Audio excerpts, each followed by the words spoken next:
Hi hello അസ്സാം വലൈക്കും. എന്തൊക്കെയുണ്ട് വിശേഷം? എല്ലാവർക്കും സുഖമാണെന്ന് വിചാരിക്കുന്നു. മാഷാ അല്ലാ അൽഹംദുലില്ലാ എനിക്കിവിടെ സുഖമാണ് കേട്ടോ. പതിവ് പോലെ എന്താ രാവിലെ തന്നെ ചായയൊക്കെ കാച്ചി എടുത്തിട്ടുണ്ട്. അതിൻ്റെ ഇടയിൽ ജനലൊന്ന് തുറന്നു കേട്ടോ, കാരണം ചെറുതായിട്ടൊരു ചാറ്റൽ മഴയും ചെറിയൊരു തണുപ്പും കാര്യങ്ങളൊക്കെ ഉണ്ട് കേട്ടോ. അപ്പോൾ വെറുതെ ഒന്ന് തുറന്നിട്ടെന്നുള്ളത്. ഇതിൻ്റെ മുകളിലുള്ള ഡോറാണ് നമ്മൾ അധികം തുറക്കാറുള്ളത് കേട്ടോ. ബേക്കിലേക്ക് നോക്കുമ്പം ഇതേപോലെ മരങ്ങളാണ് കേട്ടോ. അല്ലെങ്കിൽ നമ്മൾ പാത്രങ്ങളൊക്കെ കഴുകി വെച്ചിട്ട് വെള്ളം വാർക്കാൻ വേണ്ടി വെച്ചിട്ടുണ്ടായിരുന്നു. അതൊക്കെ എടുത്ത് വെച്ചേ.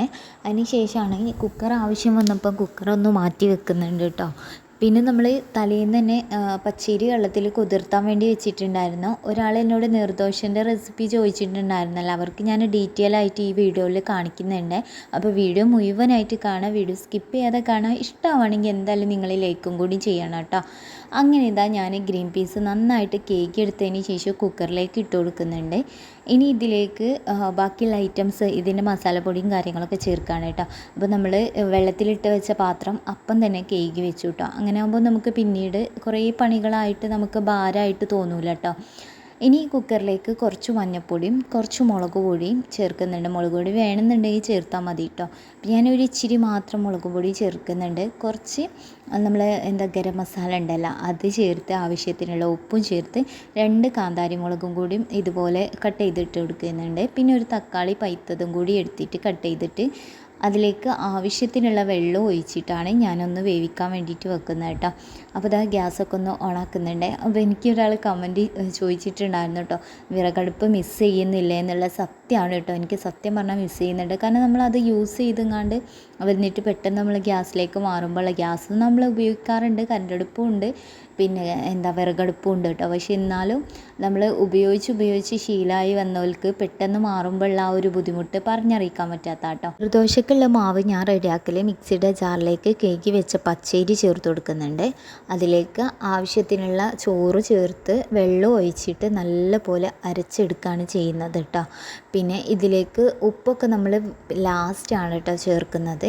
അങ്ങനെ ഇതാ നല്ലപോലെ മിക്സിയുടെ ജാറിലിട്ടിട്ട് അരിയൊക്കെ അരച്ചെടുത്തിട്ടുണ്ട്. ഇനി ഇത് വേറൊരു പാത്രത്തിലേക്ക് ഒഴിച്ചു കൊടുക്കുകയാണ് കേട്ടോ.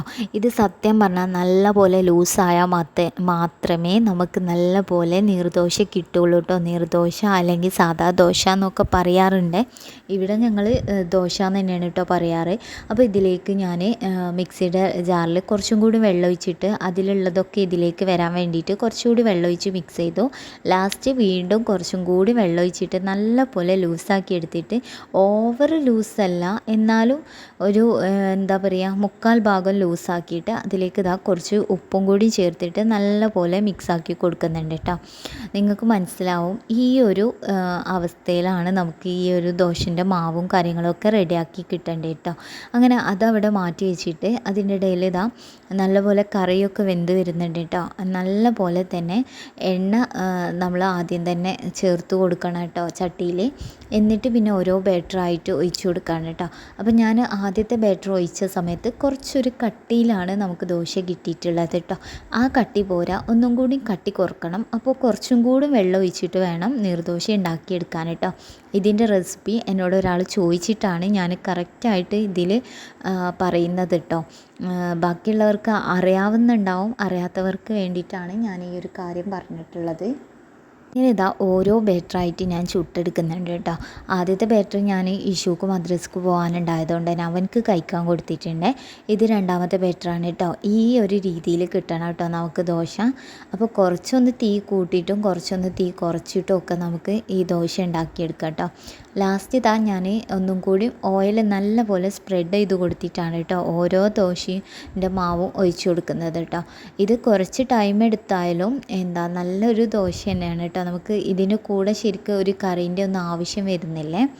അങ്ങനെ ഞാൻ ദോശ അവിടെ ചൂടാൻ വേണ്ടിയിട്ട് വെച്ചിട്ടുണ്ട്. അതിനിടയിൽ കുറച്ച് തേങ്ങ ചെരുകിങ്ങാണ്ട് ഫ്രിഡ്ജിൽ സ്റ്റോർ ചെയ്തുകൊണ്ട് എനിക്ക് എളുപ്പത്തിൽ ഇതേപോലെ പെട്ടെന്നൊക്കെ തേങ്ങ അരച്ചെടുക്കാനൊക്കെ കഴിയും കേട്ടോ. അപ്പോൾ ഇതേപോലെ നമ്മൾ കുറച്ച് കാര്യങ്ങളൊക്കെ ശ്രദ്ധിക്കുകയാണെങ്കിൽ നമ്മളെ വീട്ടിലത്തെ പണിയൊക്കെ പെട്ടെന്ന് തീരും കേട്ടോ. ഇതുപോലെ തേങ്ങ ചെരുകിങ്ങാണ്ട് ഫ്രിഡ്ജിൽ വെക്കുക. അല്ലാത്ത ഇഞ്ചി വെളുത്തുള്ളി പേസ്റ്റ് ഇതൊക്കെ റെഡിയാക്കുകയാണെങ്കിൽ നമുക്കൊന്നും കൂടി ഒരു ഈസി ആയിരിക്കും കേട്ടോ കുക്കിംഗ് ചെയ്യാൻ. പെട്ടെന്ന് മടിയും തോന്നില്ല കേട്ടോ. അങ്ങനെ ലാസ്റ്റ് ഇതാ ഞാൻ തേങ്ങ അരക്കുകയാണ് കേട്ടോ. തേങ്ങ അരക്കുന്നത് കറിയിലേക്കാണ്. അപ്പോൾ കുറച്ച് വെളുത്തുള്ളിയും പിന്നെ ചെറിയുള്ളിയും കൂടി ചേർത്തിട്ട് അരച്ചെടുത്തിട്ടുണ്ട്. എന്നിട്ട് കറിയിലേക്ക് ഒഴിച്ച് കൊടുക്കുന്നുണ്ട്. എന്നിട്ട് നല്ലപോലെ മിക്സ് ആക്കുന്നുണ്ട്. ഇതിൻ്റെ ഇടയിൽ തന്നെ നമ്മൾ ഗ്രീൻ പീസും കാര്യങ്ങളൊക്കെ നല്ലപോലെ വെന്ത് വരുന്നുണ്ട് കേട്ടോ. അങ്ങനെ ഇതാ ദോശ നല്ല സോഫ്റ്റായിട്ട് തന്നെ നമുക്ക് കിട്ടിയിട്ടുണ്ട് കേട്ടോ. ഈ ഒരു രീതിയിലാണ് ഞാൻ ദോശ ചുട്ടെടുക്കാറുള്ളത്. അപ്പോൾ ഈ ഒരു റെസിപ്പി നിങ്ങൾക്ക് മനസ്സിലായിട്ടുണ്ടെന്നുണ്ടെങ്കിൽ എന്തായാലും നിങ്ങൾ കമൻറ്റിൽ അറിയിക്കേണ്ടി, ട്രൈ ചെയ്ത് നോക്കേണ്ടി കേട്ടോ. അങ്ങനെ ദോശ ഞാൻ എല്ലാം ചുട്ടെടുത്തിട്ടുണ്ട്. അത് കഴിഞ്ഞതിന് ശേഷം കറി ഒന്ന് കുറച്ച് വെളിച്ചെണ്ണയും കടുകും കറിവേപ്പിലയും ഇട്ടിട്ടൊന്ന് വറവിട്ടെടുത്തതാണേ. എൻ്റെ വീഡിയോസിൽ പുതുതായിട്ട് ഒരുപാട് പേര് കമൻറ്റ് അയക്കുന്നുണ്ട്. അതേപോലെ ഹായ് പറയാൻ പറഞ്ഞിട്ടുണ്ട്. അപ്പോൾ എനിക്ക് ഈ കമൻറ്റ് അയക്കുമ്പോഴൊക്കെ നല്ല സന്തോഷമാണ് കേട്ടോ. കാരണം എനിക്ക് വീണ്ടും വീണ്ടും വീഡിയോ ചെയ്യാനുള്ള ആ ഒരു എന്താ പറയുക ഒരു സന്തോഷം ഉണ്ടാവുമല്ലോ. വീണ്ടും വീണ്ടും ചെയ്യാൻ തോന്നും കേട്ടോ വീഡിയോ. കാരണം എൻ്റെ വീഡിയോ ആരെങ്കിലുമൊക്കെ ഒരാൾക്ക് ഇഷ്ടപ്പെടുന്നുണ്ട് അല്ലെങ്കിൽ അവർക്കും കൂടി ഉപകാരപ്പെടുന്നുണ്ട് എന്നുള്ളത് എനിക്ക് തോന്നുമ്പം എനിക്ക് തന്നെ സന്തോഷമുണ്ട്. അപ്പോൾ എന്നോട് ഒരുപാട് പേര് ഹായ് പറയാൻ പറഞ്ഞിട്ടുണ്ട്. അതുകൊണ്ട് എല്ലാവർക്കും ഹായ്. പ്രത്യേകമായിട്ട് ഒരാളെ പേര് മെൻഷൻ ചെയ്ത് പറയുന്നില്ല എന്നുള്ളൂ കേട്ടോ. അങ്ങനെ ചായപ്പൊടിയും കാര്യങ്ങളൊക്കെ നമ്മൾ ഗ്രീൻ പീസിൻ്റെ കറിയൊക്കെ കൂട്ടിയിട്ട് കഴിച്ചിട്ടുണ്ട്. അത് കഴിഞ്ഞതിന് ശേഷം ബെഡ്ഷീറ്റൊക്കെ ഒന്ന് നീറ്റാക്കിയിട്ട് വിരിച്ചിട്ട് എല്ലാ ഭാഗവും ഒന്ന് തട്ടിക്കൂട്ടിയതിന് ശേഷമാണ് കേട്ടോ ഞാൻ അടിച്ചു തരാൻ വേണ്ടിയിട്ട് വന്നിട്ടുള്ളത്. അപ്പോൾ ആദ്യം തന്നെ സിറ്റൗട്ടും കാര്യങ്ങളൊക്കെ ഒന്ന് ക്ലീനാക്കി എടുക്കട്ടെ. പറഞ്ഞാൽ ആദ്യമൊക്കെ നമ്മൾ വീട് മാറി വന്ന ഉടനെ തന്നെ ആ ഒരു 2-3 ആഴ്ച എന്ന് പറയുന്നത് ഭയങ്കര പോലെ എന്താ പറയുക എന്തൊക്കെയോ ഒക്കെ ഒരു ഇടങ്ങേറും സങ്കടവും ആയിരുന്നു കേട്ടോ. ഇപ്പം നമുക്ക് ശീലമായിട്ട് വരുന്നതുകൊണ്ട് കുറച്ചൊക്കെ അതിൽ നിന്നൊന്ന് മാറിയിട്ടുണ്ട്. അങ്ങനെ അടിച്ചരലും കാര്യങ്ങളൊക്കെ കഴിഞ്ഞിട്ട് നേരെ മീൻ വാങ്ങാൻ വേണ്ടിയിട്ട് നെയ്നൂനും കൂട്ടി പോയതാണ് കേട്ടോ. അങ്ങനെ മീനൊക്കെ കിട്ടി. നമ്മൾ മീനൊക്കെ വാങ്ങി വെച്ചിട്ടുണ്ട്. ഞാൻ രാവിലത്തെ ബ്രേക്ക്ഫാസ്റ്റും കാര്യങ്ങളൊക്കെ റെഡിയാക്കി കഴിഞ്ഞതിന് ശേഷം വേഗം കുറേ അലക്കാനുണ്ടായിരുന്നു. തലേന്ന് അലക്കാൻ കഴിഞ്ഞിട്ടില്ല കേട്ടോ. അതുകൊണ്ട് തന്നെ ഞാൻ അലക്കാനുള്ളതും കൂടി കാര്യങ്ങളൊക്കെ കഴിഞ്ഞിട്ടാണ് കേട്ടോ മീനൊക്കെ വാങ്ങിയിട്ടുണ്ടായിരുന്നത്. പിന്നെ അകമൊക്കെ ഒന്ന് ക്ലീൻ ആക്കിയതും അതിന് ശേഷമാണ് കേട്ടോ. അകം ഒന്ന് അടിച്ചുവാരിയിടാനേ ഉണ്ടായിരുന്നുള്ളൂ. തലേന്ന് ഡീപ്പായിട്ട് നമ്മൾ തുടച്ചെടുത്തുകൊണ്ട് തുടക്കാനില്ലായിരുന്നു കേട്ടോ. അങ്ങനെ മീൻകാരൻ തന്നെയാണ് കേട്ടോ കട്ട് ചെയ്ത് തന്നിട്ടുള്ളത്. അതുകൊണ്ട് പിന്നെ എളുപ്പത്തിൽ നമുക്ക് കേൾക്കാണ്ട് അങ്ങനെ വൃത്തിയാക്കാനുള്ളൂ കേട്ടോ.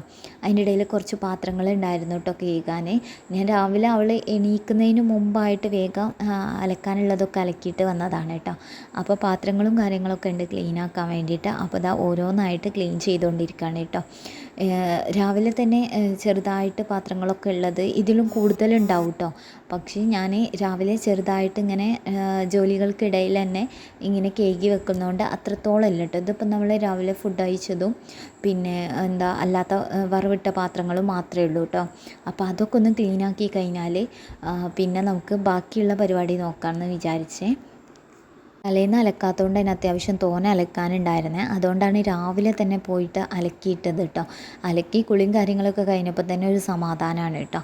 അങ്ങനെ പാത്രങ്ങളൊക്കെ കേകി കഴിഞ്ഞതിന് ശേഷം മീനൊന്ന് കേകി എടുക്കുന്നുണ്ട്. ഞാൻ ആദ്യം വിചാരിച്ചു ഇനി കുളി കഴിയുന്നതിന് മുമ്പ് മീൻ കിട്ടുകയാണെങ്കിൽ ക്ലീൻ ചെയ്ത് വെക്കുമ്പം നല്ലൊരു ഇതാണല്ലോ. കുളിയൊക്കെ കഴിഞ്ഞിട്ട് മീൻ കിട്ടുമ്പോൾ പിന്നെ ഭയങ്കര ഇതാണ്. അത് വിചാരിച്ചിട്ടാണ് കേട്ടോ ഞാൻ ഈ ഒരു മീൻ നോക്കി വാങ്ങിയിട്ടുള്ളത്. അങ്ങനെ മീനൊക്കെ കഴുകി വൃത്തിയാക്കി വെച്ചതിന് ശേഷം കുറച്ച് മീനെടുത്തിട്ട് നമ്മളൊന്ന് പൊരിച്ചെടുക്കാൻ വേണ്ടിയിട്ട് മസാല കൂട്ടാണ് കേട്ടോ. അപ്പോൾ സാധാ പോലെ ഇഞ്ചി വെളുത്തുള്ളി പേസ്റ്റും അതിലേക്ക് മഞ്ഞൾപ്പൊടിയും മുളക് പൊടിയും ആവശ്യത്തിനുള്ള ഉപ്പും വിനീഗറൊക്കെ ഒഴിച്ചിട്ടാണ് കേട്ടോ നമ്മൾ മസാല കൂട്ടിയെടുക്കുന്നത്. വേറെ മീനൊക്കെ ആണെങ്കിൽ വേറെ സ്പെഷ്യലായിട്ട് നമ്മൾ മസാലയൊക്കെ കൂട്ടും കേട്ടോ. അങ്ങനെ മീൻ വരിഞ്ഞെടുക്കാൻ മറന്നു പോയിട്ടുണ്ടായിരുന്നേ. അപ്പോൾ ഈ ഒരു ഇടയിലായിട്ട് ഞാൻ മീനൊക്കെ ഒന്ന് വരിഞ്ഞു കൊടുക്കുന്നുണ്ട് കേട്ടോ. അപ്പോൾ ഞാൻ ആദ്യം തന്നെ മസാലയിലേക്ക് മീൻ ഇട്ടതിന് ശേഷമാണ് കേട്ടോ മീൻ വരിഞ്ഞു കൊടുത്തിട്ടുണ്ടായിരുന്നത്. അതിന് ശേഷം മീനൊക്കെ നല്ലപോലെ ഒന്ന് മസാലയിൽ മിക്സ് ചെയ്തെടുത്തിട്ടുണ്ട്. ബാക്കിയുള്ള മീൻ കറി വെക്കാനുള്ളതാണ്. അതുകൊണ്ട് തന്നെ ഞാൻ ഈ മീൻ ഇതുപോലത്തെ ഒരു ബോട്ടിലാക്കിയിട്ട് ഫ്രീസറിൽ വെക്കാമെന്ന് വിചാരിച്ചിട്ട് ആക്കി കൊടുക്കുന്നുണ്ട് കേട്ടോ. ആണ് കേട്ടോ സത്യം പറഞ്ഞാൽ ബാക്കിയുള്ള ക്ലീനിങ്ങും കാര്യങ്ങളൊക്കെ എടുക്കാനുള്ളത്.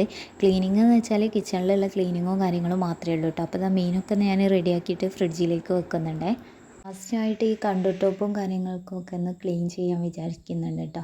അതിൻ്റെ ഇടയിലായിട്ട് കുറച്ച് പൊടികളൊക്കെ ഉണ്ട്. അപ്പോൾ ഞാനിതാ നമ്മുടെ കരണ്ടടുപ്പും കാര്യങ്ങളൊക്കെ മാറ്റി ആ ഒരു സ്ലാബും കാര്യങ്ങളൊക്കെ നല്ല പോലെ തുടച്ചെടുക്കുന്നുണ്ട് കേട്ടോ. നമ്മൾ കറിയും അല്ലെങ്കിൽ ചായയൊക്കെ ഉണ്ടാക്കുന്ന സമയത്ത് ഇതിൻ്റെ അടുത്തായിട്ട് ഇങ്ങനെ തെറിക്കും കേട്ടോ. അപ്പോൾ നമ്മൾ ഡീപ്പായിട്ട് ഇടയ്ക്കിടയ്ക്ക് ക്ലീൻ ചെയ്താൽ പിന്നെ ആ ഒരു പ്രശ്നവും കാര്യങ്ങളൊക്കെ വരില്ല. അങ്ങനെ ഇതാ ഞാൻ എല്ലാം ഒന്ന് മാറ്റിയെടുക്കുന്നുണ്ട് കേട്ടോ. പിന്നെ ഇതുപോലെയുള്ള ഈ ഒരു ട്രേ ഉണ്ടല്ലോ, ഇതിൻ്റെ ഉള്ളിൽ അത്യാവശ്യം പൊടി നല്ല പോലെ ആയിട്ടുണ്ട്. അപ്പോൾ അതൊക്കെ ഒന്ന് നല്ല പോലെ കേക്കിയെടുത്ത് ലാസ്റ്റ് ഒരു കോട്ടൺ തുണിയോടൊന്ന് തുടച്ചെടുക്കുന്നുണ്ട്.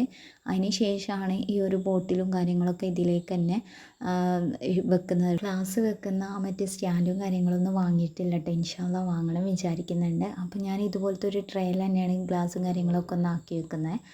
പിന്നെ ആ ഒരു കൗണ്ടർ ടോപ്പും കാര്യങ്ങളൊക്കെ 2-3 തവണ തുടച്ചെടുത്താൽ തന്നെ നല്ല ക്ലീൻ ആയിരിക്കും കേട്ടോ. കൗണ്ടർ ടോപ്പിൽ ഓരോ ഐറ്റംസ് ഉണ്ടായിരുന്നു കേട്ടോ. നമ്മൾ കുക്കിങ്ങും കാര്യങ്ങളൊക്കെ ചെയ്യുന്ന ഓരോ ബോട്ടിലും കാര്യങ്ങൾ അതൊക്കെ വേഗം തന്നെ എടുത്ത് മാറ്റിയതിന് ശേഷം 2-3 പ്രാവശ്യം നമ്മൾ കൗണ്ടർ ടോപ്പ് ഒന്ന് തുടച്ചെടുക്കുന്നുണ്ട്.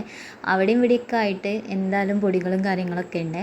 അപ്പോൾ എല്ലാം ഒന്ന് തുടച്ച് വൃത്തിയാക്കി ഇടയ്ക്കിടയ്ക്ക് നമ്മളിങ്ങനെ വൃത്തിയാക്കിയാൽ തന്നെ നമ്മളെ കിച്ചണ് നല്ല പോലെ നിൽക്കും കേട്ടോ. ലാസ്റ്റ് ഞാൻ മൊത്തം ഒന്ന് തുടച്ചെടുത്തതിന് ശേഷം നമ്മൾ സിങ്ക് ഒന്ന് ക്ലീൻ ആക്കി എടുക്കണേ. അപ്പോൾ സിങ്ക് ക്ലീൻ ആക്കാൻ വേണ്ടിയിട്ട് ആദ്യം തന്നെ എടുക്കുന്നത് നമ്മുടെ മറ്റേ സെബീനപ്പൊടി ഉണ്ടല്ലോ, അതും ഒരു ബ്രഷുമാണ് കേട്ടോ. അതിൽ കുറച്ച് സെബീനപ്പൊടി ചേർത്ത് കൊടുത്തിട്ട് പിന്നെ ലാസ്റ്റ് നമ്മൾ ബ്രഷ് വെച്ചിട്ട് നല്ലപോലെ ഒന്ന് ക്ലീൻ ആക്കി എടുക്കണേ. ഉപ്പായിട്ട് ക്ലീൻ ചെയ്യുന്ന സമയത്ത് ഇതേപോലെ സെബീനപ്പൊടിയും ബ്രഷൊക്കെ ഉപയോഗിച്ചിട്ട് നല്ല പോലെ തന്നെ ഒന്ന് ക്ലീൻ ആക്കി എടുത്താൽ നമ്മളെ സിങ്കും ഇതേപോലെ നല്ല വൃത്തിക്ക് തന്നെ കിട്ടും കേട്ടോ. അങ്ങനെ അത്യാവശ്യം എല്ലായിടത്തും സെബീനപ്പൊടി സിങ്കിൽ മുഴുവനാക്കിയിട്ട് ലാസ്റ്റ് വെള്ളം ഒഴിച്ചിട്ടൊന്ന് കേക്കിയെടുത്താൽ മതി. കണ്ടുകൊണ്ടിരിക്കുന്നവരെ എൻ്റെ ചാനൽ സബ്സ്ക്രൈബ് ചെയ്യാതെയാണ് കാണുന്നതെങ്കിൽ ഇപ്പം തന്നെ സബ്സ്ക്രൈബ് ചെയ്യാൻ വേണ്ടിയിട്ട് നോക്കുക കേട്ടോ.